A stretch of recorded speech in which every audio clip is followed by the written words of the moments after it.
মনে করেন আপনি অনেক কষ্ট পাইছেন, আপনার বন্ধু বান্ধব আব্বা আম্মা পাশে কেউ নাই, আপনি টোটালি ডিপ্রেসড এবং আপনি ছ্যাঁকা খাইয়া বেকা, অবস্থা খুবই খারাপ আপনার। এই সময় আপনি সবাইকে শেয়ার করবেন না বিষয়টা, কোরআনটা হাতে নেবেন, সুন্দর করে ওযু করে গোসল করে কোরআন তেলাওয়াত করবেন, কোরআনটা বুকের সঙ্গে একদম চেপে ধরে রাখবেন। দেখবেন আল্লাহর কসম করে বলতে পারি, কোরআন আপনাকে যে সুখটা দিবে, যে শান্তি দিবে, যে পিস অফ মাইন্ড দিবে, যে পিস অফ হার্ট দিবে, আল্লাহর কসম পৃথিবীর কোনো স্বার্থবাজ মানুষ আপনাকে সেই শান্তি দিতে পারবে না। অসম্ভব এটা।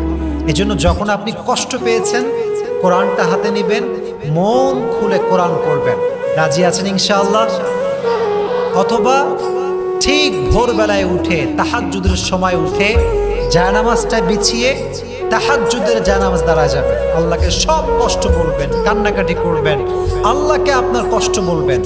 Try to worship more and more, বেশি বেশি ইবাদত করবেন, দেখবেন যে কষ্ট আপনার জীবনে ছিল এটা হালকা হয়ে যাবে। তাহলে 1 নাম্বার বিশ্বাস আমরা জানলাম, 1 নাম্বার উপায় জানলাম যে বিশ্বাস রাখতে হবে।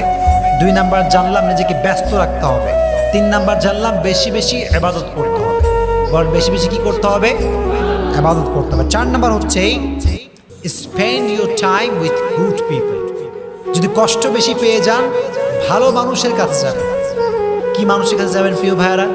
ভালো মানুষ যারা, যাদের চরিত্র ভালো, আচার আচরণ ভালো। এটা বেশিরভাগ ক্ষেত্রে আলেম ওলামার মাঝে পাওয়া যায়। স্কলার যারা, তারা ভালো চরিত্রের হয়।